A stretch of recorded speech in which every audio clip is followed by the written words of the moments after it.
When thinking about buying a condo in San Francisco, a lot of people look at the HOA dues, the homeowners association dues. It's a very important thing to figure out because those dues pay for a lot of monthly expenses like trash collection, water, sewage, insurance for the overall structure, not your individual condo, but the overall structure, and other things like property management costs, etc.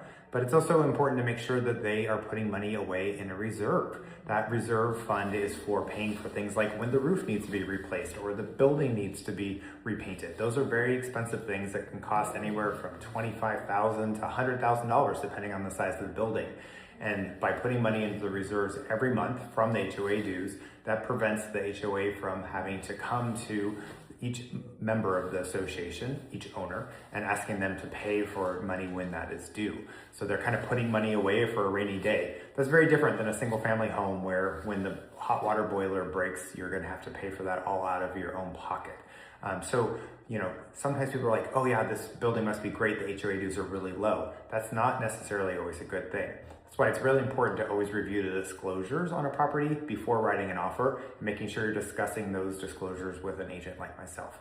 If you've been thinking about buying a condo in San Francisco and want to talk more about your options, feel free to give me a call.